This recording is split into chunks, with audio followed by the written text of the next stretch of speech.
You've tuned into The Mountain Gardener with your host, Ken Lain. Gardening it can be challenging, but with these simple insider tips, you'll reap huge rewards. Now, let's tune into today's Mountain Gardener with Ken and Lisa. So I was roaming the backyard, the parking lot of the garden center, in the back behind the well house, and I am stunned at how big some of the weeds are getting. I've got to get on this. I mean, the dandelions and oh my gosh, they're getting huge. It got away from me. They're growing.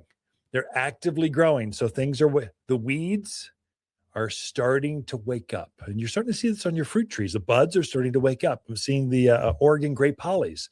The flowers are starting to open. The peonies are up out of the ground by 6-8 inches, at least in my gardens. And I think you'll look closely, you'll see the eyes coming up out of the ground. They rest under the ground and they come back fresh every year.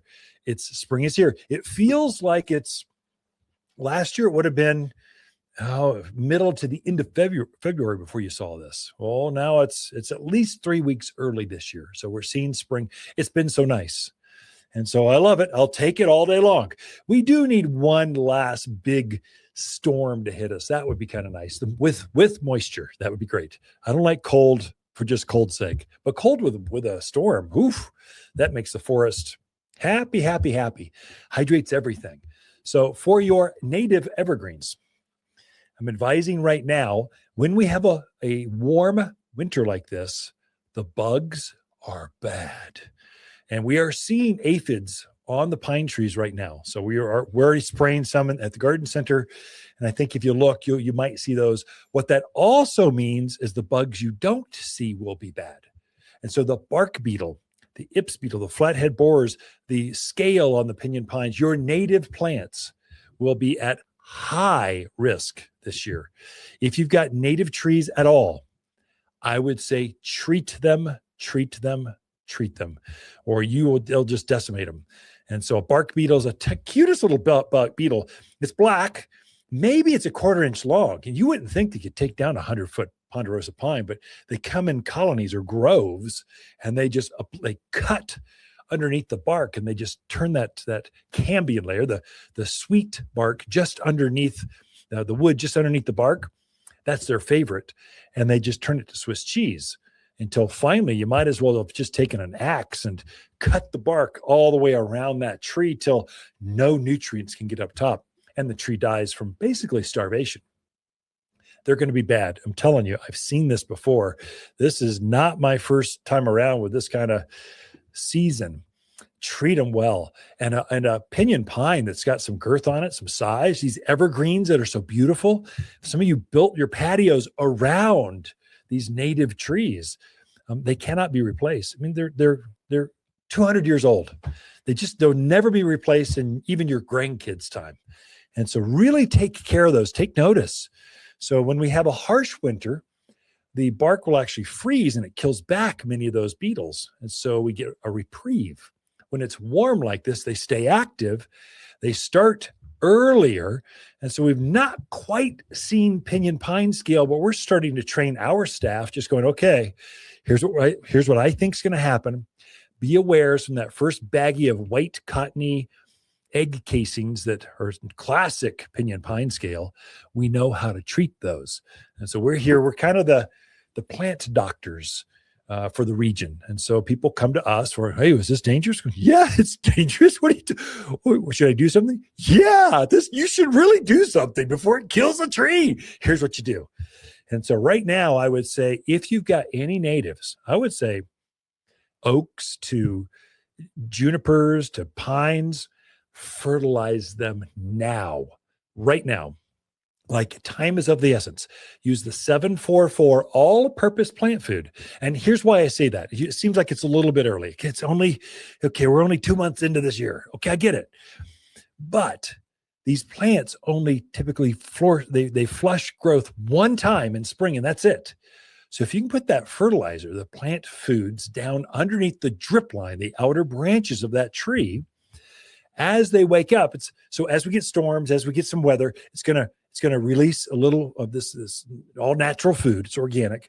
It's going to float down through the soil band. So when that plant wakes up, it goes, wow, this soil is really rich. God, I'm just going to force more growth.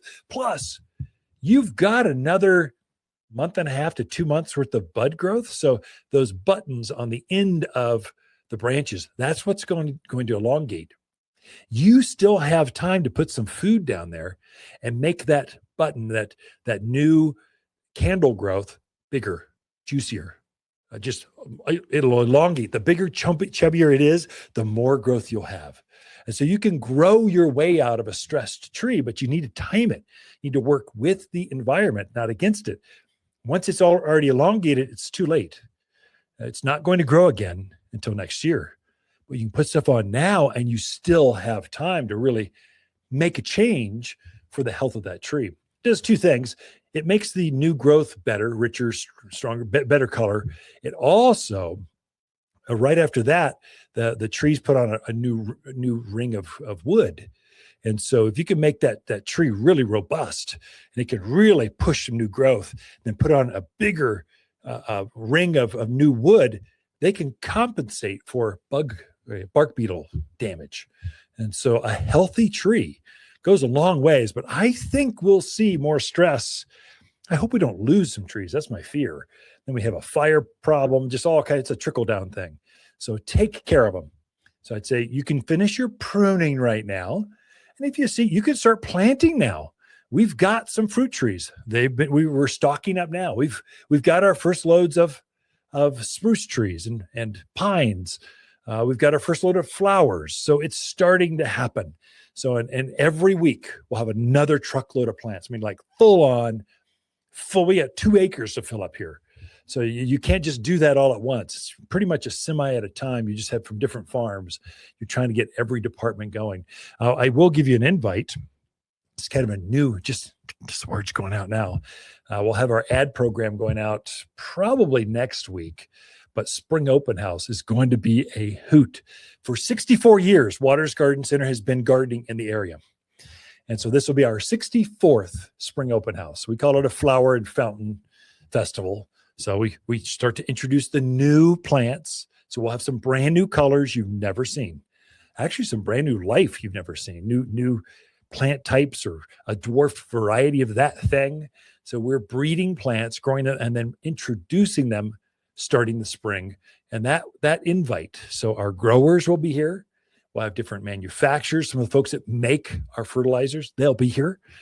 And so you can talk directly to them. Like, how did you grow that? That's crazy. How did you even find that new desert willow? That's wild. And they'll explain it right there. And so they'll be here March 13th, 14th, and 15th. That's the weekend right before spring. It's right there, right at spring start. And we're hoping that it doesn't snow. We never know. We had the Spring Open House, not for so much for customers. It also gets us ready. So we got to fill the garden center up. That's a process to get this whole thing going and looking spot on for the first really big weekend of the spring season. That's kind of what's going on. So you'll hear more about that. I would guarantee you. You're kind of the first to tune in and hear. But March 13, 14, 15, I'm pretty sure those dates. I'm going from memory. But that'll be a big time fun event. Have a whole new load of fountains coming for that. So the 2026 varieties. The new pottery's already here. So we've got that out. So if you are looking at buying sets of pottery, don't wait. Don't let them get picked over. You want first dibs, especially if you need big ones. You want matching dig going down the steps or either side of the door or the garage. You don't want to wait till May. You want those early. Even if you're not ready to plant, grab the pots because they're hard to get matching ones. Those containers, they have to be brought in by basically a container load, by truckload. Fountains, you don't order those one at a time. Not a good quality clay fountain. You've got to order them entire truckloads at a time. So that's all happening right now. All right, so got to wrap this one up. Waters Garden companion plants of February are Calgary carpet juniper, lily of the valley, pinyon pines, and peony.